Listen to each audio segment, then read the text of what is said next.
Bismillahirrahmanirrahim. Alhamdulillahirabbil wassalatu wassalamu ala Rasulillah wa ala alihi washabbihi ajma'in. Assalamualaikum warahmatullahi wabarakatuh. InsyaAllah pada petang ini, sebagaimana kita atur dan juga janjikan, saya akan sambung membaca buku Al-Amthal fil Quran, ataupun yang kita terjemahkan sebagai perumpamaan dan juga perbandingan dalam Al-Quran karangan Al-Imam Ibn Al-Qayyim. Jadi bagi yang ada buku, boleh buka muka surat 7 ya. Itulah kita akan membicarakan salah satu ayat umpamaan yang terdapat dalam suratul Ra'd hari ini. Jadi kalau dalam pertemuan lepas kita buat pengenalan sedikit tentang apa itu perumpamaan dalam Quran, dia punya kepentingan dan juga objektif dan juga karakternya.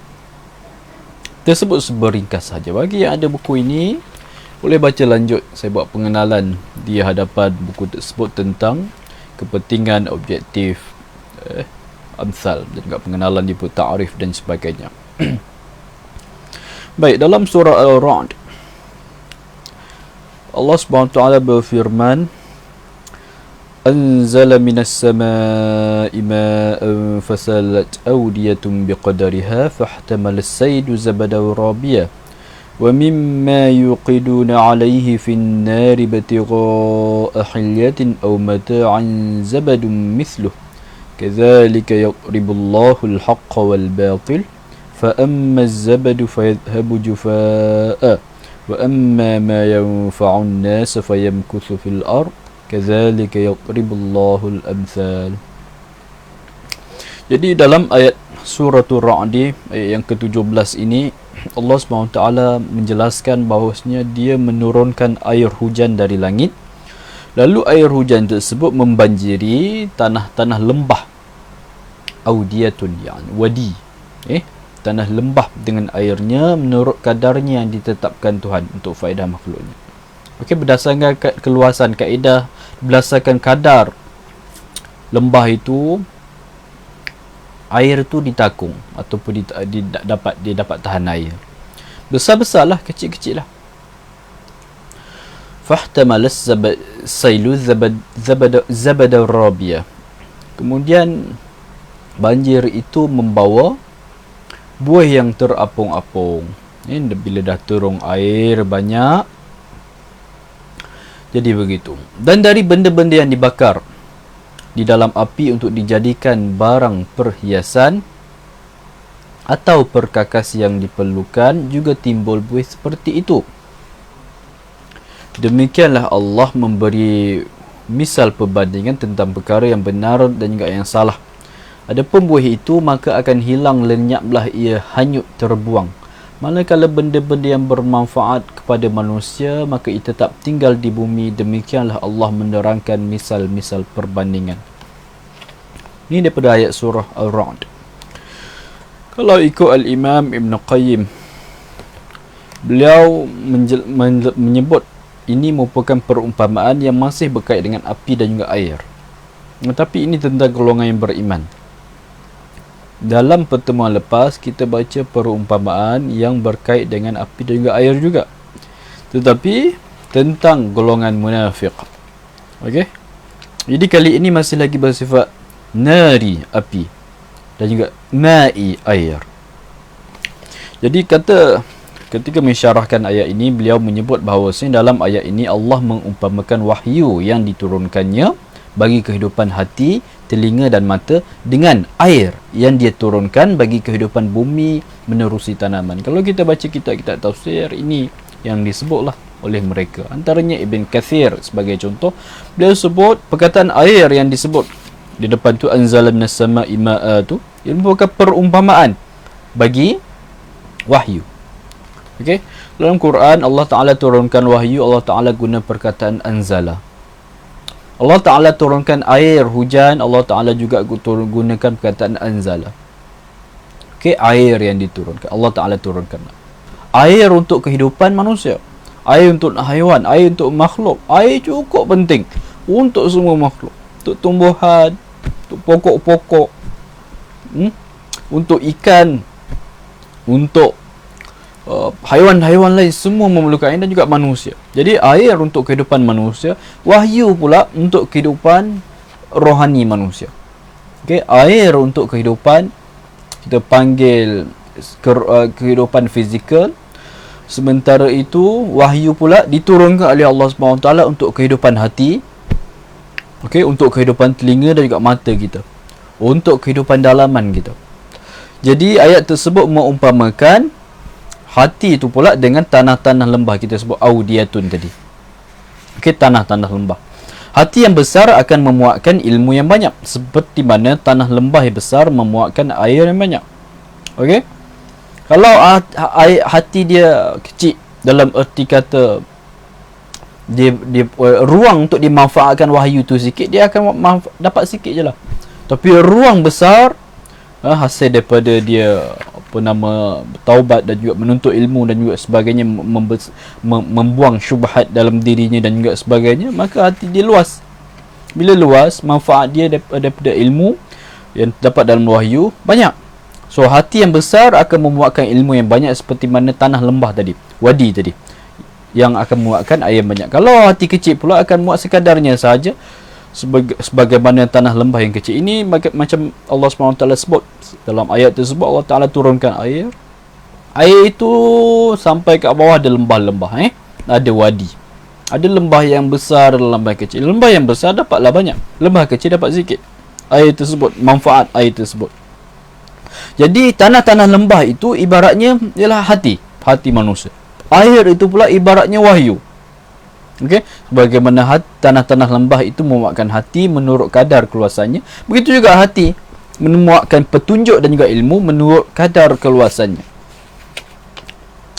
Jadi isunya ialah sejauh mana kita punya hati besar ataupun kita punya jiwa, keadaan jiwa kita bagaimana untuk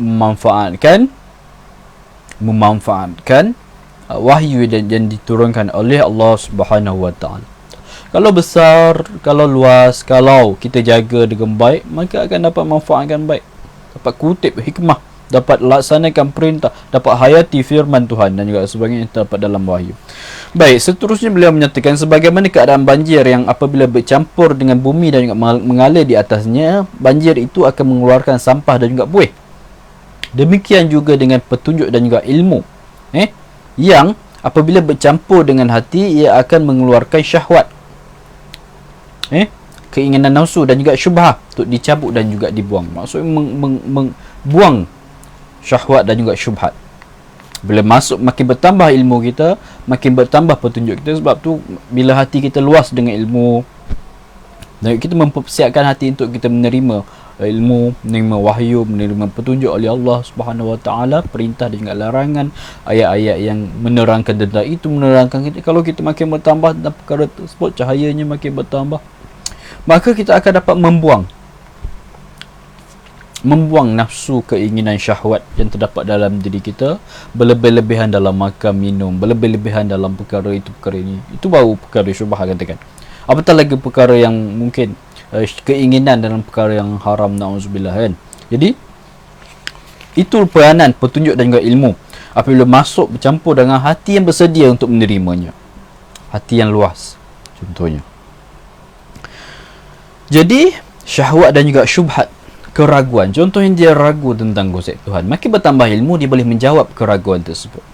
Ragu-ragu tentang kewujudan Tuhan, ragu-ragu tentang Quran, ragu-ragu tentang hikmah di sebalik perintah-perintah Tuhan, ragu-ragu dengan hukum hakam yang diturunkan oleh Tuhan, maka bertambah ilmu dan juga petunjuk,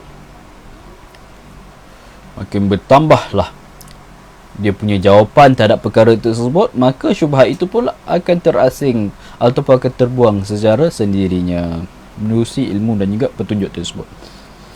Ini kata Ibn Qayyim sama seperti kalau makan ubat. Ubat-ubat tertentu kalau makan zaman dulu, sekarang tak pasti, mungkin ada lagi, kalau makan dia akan mengeluarkan penyakit tu daripada badan kita, elemen penyakit tersebut. Begitu juga dengan petunjuk dan juga ilmu, bila mana masuk dalam diri manusia dan juga dihayati oleh manusia, dia akan mengeluarkan syahwat dan juga syubhat yang yang kita panggil ada dalam diri manusia. Okey. Jadi disebabkan itulah kalau kita lihat peranan ubat tu, maka kita lihat itu nak perbandingan juga perumpamaan yang Tuhan buat antara kebenaran dan kebatilan. Kebatilan ni sifat yang datang. Tiba-tiba dia tidak akan mengakar lama, kita boleh buang dia. Tapi sifat kebenaran ni dia kukuh. Dia kadang-kadang mungkin orang tak endah dan juga sebagainya, tapi sampai satu masa dia akan bangkit balik. Sebab dia suatu yang asal. Suatu yang asal dan juga asas. Asal dalam arti kata itu suatu yang dari awal. Ada pun kesesatan dan juga terpanggil keraguan dan juga syahwat itu datang sendiri. Boleh datang hilang, datang pergi. Di peranan ilmu dan juga petunjuk dan juga ketakwaan dan juga sebagainya, inilah yang menjawab persoalan keraguan tersebut contohnya, dan juga membuang ataupun mengawal nafsu daripada melakukan perkara yang tak betul. Nafsu ini kalau mengikuti apa yang Tuhan perintahkan, tidak ada masalah. Kalau langgar dan juga menceroboh hak yang Tuhan dah suruh jangan langgar, jangan buat, itu baru bermasalah, kan? Jadi itu tentang perumpamaan berkaitan air hujan yang diturunkan oleh Allah Subhanahu Wa Taala tersebut. Jadi ini kalau kita lihat sama juga tentang keadilan dan juga kezaliman. Keadilan itu asas fitrah dalam diri manusia, sukakan keadilan. Ada manusia melakukan kezaliman. Ia sesuatu yang bersifat sementara. Suatu yang satu hari nanti keadilan akan tewaskannya. Dan dalam sejarah paling tidak itu yang berlaku. Kalau kezaliman itu tidak lama. Kalau kebatilan itu sifatnya tidak lama. Kalaupun lama, kita tu bertahun-tahun dah tak habis-habis. Lama tapi satu masa nanti dia akan pergi juga. Sebab bila kebenaran dan juga keadilan itu sesuatu yang terpasak, kukuh dan juga kuat. Okey? Dalam diri manusia, dan juga Allah SWT tetapkan demikian. Seterusnya Allah Ta'ala menyebut satu lagi perumpamaan dalam ayat yang sama, iaitulah perumpamaan tentang api pula. Tadi tentang air, ini tentang api menerusi firman Allah Ta'ala yang disebut sebentar tadi, wa mimma yuqiduna alaihi fin nari batigha'a hilyah aw mata' zabadun mithluh. Ini dari benda-benda yang dibakar dalam api untuk dijadikan barang perhiasan atau perkakas yang diperlukan, juga timbul buih seperti itu. Contoh emas. Kotoran yang keluar ketika proses peleburan emas, perak, tembaga dan juga besi. Api yang membakar ketika proses itu akan mengeluarkan, membezakan dan juga memisahkan kotoran itu daripada material utama yang akan dimanfaatkan. Itu tujuan pembakaran tersebut juga, untuk cuci. Untuk keluar kilatan itu, untuk keluar kualiti yang dimahukan daripada emas, perak, tembaga dan juga besi tersebut. Jadi buih itu ataupun yang kotoran itu akan pergi begitu saja. Itu kekuatan ilmu, itu kekuatan ketakwaan, itu kekuatan keimanan, itu kekuatan tazkiyatun nafs. Itu kekuatannya sehingga boleh lama kelamaan seperti api yang membakar dalam proses peleburan emas dan juga perak, tembaga dan juga besi tersebut, buih-buih itu akan pergi sendiri. Okey? Jadi kata Al-Imam Ibn Qayyim, begitu juga dengan syahwat dan syubhat. Sama macam tadi beliau sebut kan, syahwat ni keinginan dalam diri manusia, ma tashtahihil anfus, dia suruh makan minum ke, harta benda ke, keinginan. Kalau ikut, dia akan menyebabkan dia terjebak dalam perkara yang haram. Kalau tak ikut ataupun kalau boleh kawal, dia akan menyebabkan dia melakukan perkara yang halal. Okey. Yang kedua syubhat. Syubhat ni perkara yang ragu-ragulah. Keraguan fikiran, yang menyebabkan dia tak tenang mencari jawapan tentang itu, tentang ini, contoh kan. Ataupun menyebabkan dia tidak percaya apa semua, bila nanti tidak dapat jawapan terhadap keraguan yang ada di depan mata itu. Jadi syahwat dan juga syubhat itu macam kotoran pada proses nak buat emas dan juga tembaga besi sebentar tadi. Ibarat kotoran yang akan pergi sendiri demi yang mana bila kita buang perkara tersebut akan nampak kilatan emas, perak, akan nampak kualiti tembaga dan juga besi tersebut. Okey, sebagaimana banjir dan juga api yang membuang buih, sampah dan juga kotoran. Sebaliknya, apa yang tinggal di tanah lembah ialah air bersih yang diambil oleh orang ramai untuk diminum. Kalau kembali kepada perumpamaan sebentar tadi, air hujan yang turun di lembah-lembah itu, ada lembah kecil, ada lembah besar, ada sempit, ada luas. Jadi apa yang tinggal bila mana kotoran dah berlalu pergi ialah air bersih yang diambil oleh orang ramai untuk diminum, untuk siram tanaman dan juga memberi minum kepada haiwan mereka. Demikianlah dengan hati manusia, selepas dibuang syahwat dan juga syubhat, apa yang tinggal di dasar hati ialah keimanan yang suci, yang bermanfaat kepada pemiliknya, serta boleh dimanfaatkan oleh orang lain bila mana kita pelan-pelan kita baiki, kita buang, kita kontrol diri kita daripada syahwat yang tidak perlu, yang haram, betah lagi, yang harus pun kita elak, yang harus, yang berlebihan. Harus tidak ada masalah, tapi yang berlebihan. Puasa itulah tujuannya, untuk kita kontrol makan kita.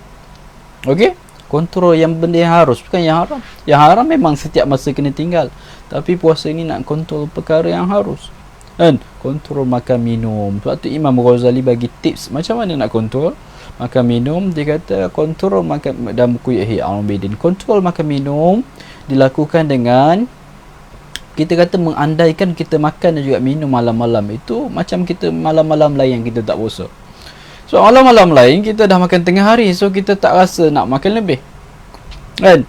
Jadi jangan buat puasa ni, jangan jadikan puasa ni malam tu kita makan untuk cover tengah hari sekali. Jadi 3 pinggan, 2-3 pinggan, banyak makan macam-macam. Itu tak betul, kata Imam Ghazali. Itu tak akan mencapai objektif puasa, kata beliau. Maka makan kadarnya saja. Jadi itu contoh kita nak kontrol syahwat, keinginan dalam perkara yang harus. Tak lagi perkara yang haram, itu lagilah riba, rasuah, kecurian ke apa ke, harta orang lain ambil tanpa dibenarkan dan juga sebagainya. Jadi demikianlah maksud daripada perumpamaan yang terdapat dalam surah Ar-Ra'd ini. Okey, kalau dah dibuang syahwat dan juga syubhat tersebut, maka yang tinggal ialah kualiti. Kualiti pada diri kita, kualiti dalam hati kita, kualiti dalam kerohanian kita. Boleh kita berjaya kontrol dan juga buang perkara yang tak perlu. Apatah lagi perkara yang dilarang oleh Allah Subhanahu Wa Taala. Siapa yang tidak memahami dengan mendalam maksud dua perumpamaan ini serta tidak merenung dan juga mengetahui maksud dikehendaki daripada kedua-duanya, maka dia dikira sebagai tidak memiliki sifat-sifat yang dikehendaki oleh Allah Subhanahu Wa Taala daripada dua. Maknanya penting untuk kita hayati dan juga fahami, supaya macam mana kita nak praktikkan. Setiap kali kita cuba kontrol kita punya keinginan syahwat, makan, minum dan juga seksual dan juga sebagainya, yang berkait dengan keinginan manusia, maka ibaratnya kita sedang buang perkara yang tidak perlu, tak lagi yang haram, buang apa yang dilarang, jadi kontrol apa yang tidak, apa yang perlu dikontrol. Dan juga begitu juga ada syubhat. Makin kita menuntut ilmu dan juga mempelajari, menambah ilmu kita, maka kita akan tambah kualiti keimanan kita. Sebab syubhat dan juga keraguan dalam fikiran yang goncangkan hati kita untuk percaya ke tak percaya, nak buat ke tak nak buat, semua hukum ni tak relevan, tak perlu. Contoh, puasa ni dah tak perlu dah. Itu dengan menambah ilmu dan juga menghayati, insya-Allah Taala akan tambah ketakwaan dalam diri kita, tambah petunjuk. Okey? Baik, seterusnya kita lihat perumpamaan dalam surah Yunus. Perumpamaan dalam surah Yunus ayat 24. Allah SWT berfirman, "Innama mathalul hayatid dunya kama in anzalnahu minas sama'i fakhtalata bihi nabatul ard mimma ya'kulun nas wal an'am hatta idza akhadhatil ardu zukhrufaha wa zayyanat wa dhanna ahluha annahum qadirun 'alayha ataha amruna laylan aw nahara فجعلناها حصيدا كأن لم تغن بالأمس كذلك نفصل الآيات لقوم يتفكرون." Ini surah Yunus ayat 24. Kata Allah SWT, bandingan bagi kehidupan dunia hanyalah seperti air hujan yang kami turunkan dari langit, lalu tumbuhlah dengan suburnya tanaman-tanaman di bumi dari jenis-jenis yang dimakan oleh manusia dan juga binatang, bercampur aduk dan juga pautan pokok-pokok dan juga pohonnya dengan sebab air itu. Kehidupan di dunia seperti air hujan, kata Allah SWT dalam ayat ini. Sehingga apabila bumi itu lengkap sempurna dengan indahnya dan juga berwarna-warninya dengan bunga-bunga itu ini berhias cantiknya, bumi indah. Dan penduduknya pun menyangka bahawa mereka dapat berbagai-bagai tanaman serta mereka menyangka mereka menguasainya akan dapat hasil tanaman tersebut. Yakin. Datanglah perintah Tuhan untuk menimpakannya dengan bencana pada waktu malam ataupun pada siang hari, lalu kami jadikan dia hancur lebur seolah-olah dia tidak ada sebelum itu. Suatu yang dah kemas, dah cantik dan lahir, menarik, kita rasa dapat manfaat ni. Apa tu masa hilang pergi begitu saja. Ada bencana banjir ke, ada bencana itu, ada itu ini, ataupun ada virus ke, macam kita hadapi COVID ni kan. Demikianlah kami menjelaskan ayat-ayat keterangan kami satu persatu bagi kaum yang mahu berfikir, yang mengambil iktibar dari liqaumin yatafakkarun, Perumpamaan ini dibuat, dijelaskan oleh Allah Subhanahu Wa Taala liqaumin yatafakkarun, untuk orang yang mahu berfikir. Apa maksudnya? Salah satu reason Allah Ta'ala buat perumpamaan dan juga letak perumpamaan dan juga perbandingan dalam Quran ialah supaya manusia berfikir. Bukan tidak mengedah lalu buat tak faham, tak berusaha untuk faham. Kita kena berusaha untuk faham. Bila lalu ayat-ayat Quran, kita baca untuk habis khataman. Kita tak sempat lihat satu persatu, tapi dah sama kena ada juga baca untuk faham dan juga tadabbur. Baca untuk improve kita punya kefahaman tentang Quran. Jadi dalam ayat ini kata Al-Imam, Allah mengutamakan kehidupan dunia sebagai sesuatu yang terhias indah di mata orang yang melihatnya. Keindahan itu menjadikannya terpesona dan juga kagum. Lalu dia cenderung kepada kehidupan dunia dan juga menginginkannya kerana tertipu dengan keindahannya. Itu sifat manusia. Keadaan ini demikian sehinggalah apabila dia menyangka bahawa dia memiliki dunia dan juga memperoleh hasilnya, dia rasa dia akan dapat. Lupa Tuhan. Lalu nikmat itu ditarik secara tiba-tiba ketika dia sangat memerlukannya. Maka ketika itu terhalanglah dia daripada keindahan dunia. Allah mengumpamakan dunia dengan bumi yang dibasahi hujan, lalu menumbuhkan tanaman serta mengindahkan pohon-pohon, mempesonakan orang yang melihat, lalu dia tertipu dan juga menyangka dia akan menguasai dan juga memilikinya. Ketika itu datang perintah Allah, lalu pohon-pohon menjadi rosak akibat bencana secara tiba-tiba. Keadaannya bertukar seolah-olah pohon dan juga tanaman tidak pernah ditanam selama ini. Terbakar ke? Okey, atau berbanjir besar tiba-tiba ke? Okey, ataupun di tempat yang ada gunung berapi ke? Sangkaannya mereset dan juga dia tidak memperoleh apa-apa hasil. Demikianlah kata Imam Ibn Qayyim hal keadaan dunia dan juga orang yang percaya bulat-bulat kepada dunia, tunduk kepada dunia. Demikianlah keadaannya. Ayat ini merupakan perumpamaan dan kiasan yang amat tepat sekali, sangat mengesankan. Oleh sebab dunia terdedah kepada bencana dan juga penyakit, sedangkan syurga pula selamat daripada bencana dan juga penyakit, maka dalam surah Yunus Allah Ta'ala berfirman, wallahu yad'u ila daris salam wa yahdi man yasha'u ila siratil mustaqim. Allah menyeru manusia ke tempat kediaman yang selamat sentosa, Darussalam, syurga. Dan juga dia sentiasa memberi petunjuk hidayahnya kepada sesiapa yang dikehendakinya untuk sampai ke jalan lurus yang betul dan juga lurus. Baik, kita lihat perumpamaan ini mengumpamakan dunia seperti air turun, turun daripada langit, air turun di bumi, maka bercampurlah dengan pohon-pohon yang berada di bumi. Lalu dengan air tersebut menyebabkan bumi jadi cantik, pokok jadi cantik, tanaman elok, kebun elok, ladang elok, semua jadi elok, haiwan ternakan elok. Ini contoh. Sampai manusia menyangka dia dapat dah ni. Tak dapat dah. Memang tidak ada apa dah yang dapat mengekang dia daripada menguasai dunia. Ini milik dia. Dia rasa macam annahum qadiruna 'alaiha. Zanna ahluha annahum qadiruna 'alaiha. Dia menyangka, dia menyangka dia akan menguasai semua itu, nikmat itu. Okey, kita dah ada seseorang ada nikmat. Kita manusia ada nikmat. Kita menyangka itu milik kita selama-lamanya. Kita kontrol. Kita dah besarkan dia, kita dah baja dia, ataupun kita dah selama ini jaga elok-elok, okey, suatu nikmat itu,